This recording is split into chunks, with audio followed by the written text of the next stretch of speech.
যে কোনো সময় ভেঙে যেতে পারে মনু নদীর প্রতিরক্ষা বাঁধ। ভারত থেকে নেমে আসা উজানের ঢল ও টানা বৃষ্টিতে যে কোনো সময় মনু নদী প্রতিরক্ষা বাঁধ ভেঙে যাবার আশঙ্কা করছেন সংশ্লিষ্টরা। বৃহস্পতিবার সকাল 7টার দিকে পৌর শহরে মাইকিং করে জনগণকে সতর্ক করেছেন সংশ্লিষ্টরা।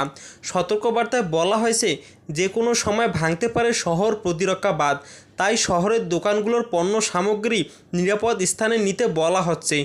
একই সাথে যারা বাসাবাড়িতে নিচতলায় অবস্থান করছেন, শিশু ও বয়স্কদের নিয়ে নিরাপদ আশ্রয়ে যাওয়ার জন্য বলা হচ্ছে। মৌলভীবাজারে 2 লক্ষাধিক মানুষ পানিবন্দী।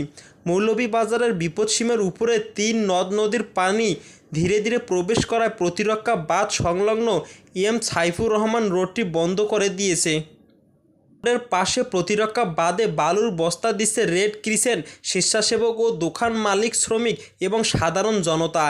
এদিকে বন্যার ক্ষতি থেকে বাঁচতে পৌর শহরের পশ্চিম বাজারের দোকানগুলো থেকে ট্রাকসহ বিভিন্ন গাড়িতে করে পণ্য সামগ্রী সরিয়ে নিচ্ছেন ব্যবসায়ীরা। রাতে প্রশাসন থেকে সতর্ক করার পর পণ্য সামগ্রী সরিয়ে নিতে দেখা যায়। তো দর্শক, অবশ্যই ভিডিওটিতে একটি লাইক, একটি কমেন্ট করবেন এবং ভিডিওটি বেশি বেশি শেয়ার করে দিন। ধন্যবাদ সবাইকে।